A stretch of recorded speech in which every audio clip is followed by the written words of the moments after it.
దేశ ప్రజలను రాహుల్ గాంధీ తప్పుదోవ పట్టించాలని చూస్తున్నారని తూర్పుగోదావరి జిల్లా బీజేపీ అధ్యక్షులు పిక్కి నాగేంద్ర అన్నారు. రాజమండ్రి బీజేపీ కార్యాలయంలో జిల్లా బీజేపీ అధ్యక్షులు పిక్కి నాగేంద్ర మీడియా ప్రతినిధుల సమావేశంలో మాట్లాడారు. భవిష్యత్తులో కూడా అధికారంలోకి రాలేమని రాహుల్ గాంధీకి అర్థమైపోయిందని అన్నారు. బీజేపీ గెలిస్తే ఈవీఎం ట్యాంపరింగ్, కాంగ్రెస్ గెలిస్తే ప్రజాస్వామ్యం గెలిచినట్టేనని చెబుతున్నారని తీవ్ర స్థాయిలో ఆగ్రహం వ్యక్తం చేశారు.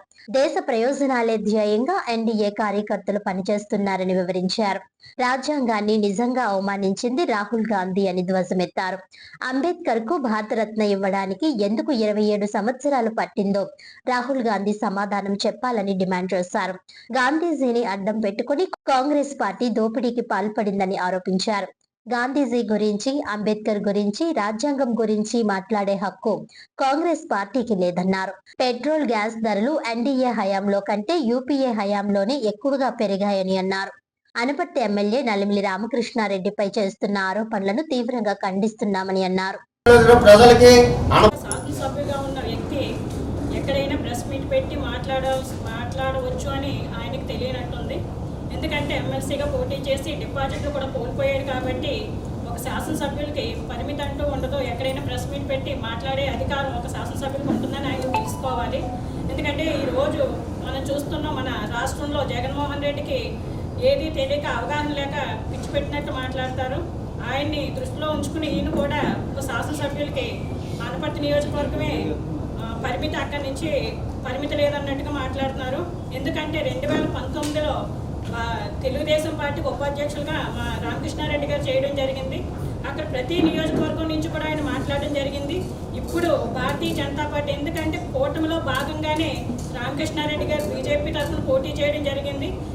మేమందరం కూడా కలిసికట్టుగా పనిచేసుకుని ఏదైతే రాక్షస పాలన వధించి భావితరాలకు మంచి పరిపాలన అందించాలనే ఉద్దేశంతో కూడా కూటమి అందరం కలిసి పనిచేసి ఈరోజు మా రామకృష్ణారెడ్డి గారిని, అలాగే రాష్ట్రంలో ఉన్న ఎమ్మెల్యేలందరినీ గెలిపించుకుని ప్రజలకి మంచి పరిపాలన అందించడం జరుగుతుంది. ఈ కూటమిలో భాగంగానే మా రామకృష్ణారెడ్డి గారిని బీజేపీకి తీసుకెళ్ళడం జరిగింది.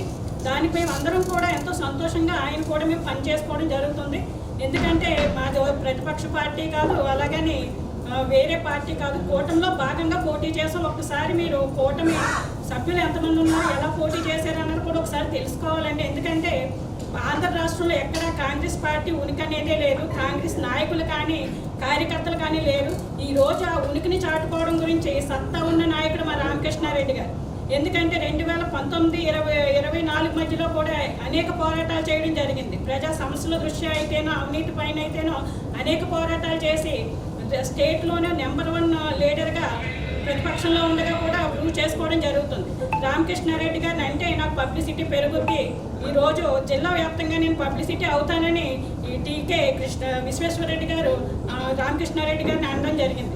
ఈరోజు రామకృష్ణారెడ్డి గారి పరిపాలన విధానం కానీ, ఆయన నడుచుకునే తీరు కానీ, ఆయన చేసే అభివృద్ధి కానీ ఒక్కసారి కళ్ళు తెరిచి చూడాలని మేమందరం కూడా కోరుకుంటున్నాము.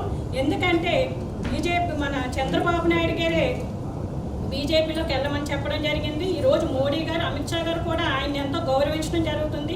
ఈరోజు రాష్ట్రంలో ఉన్న బీజేపీ నాయకులందరూ కూడా ఆయన యొక్క పరిపాలన దక్షతను చూసి ఆయనకి గౌరవం ఇవ్వడం జరుగుతుంది.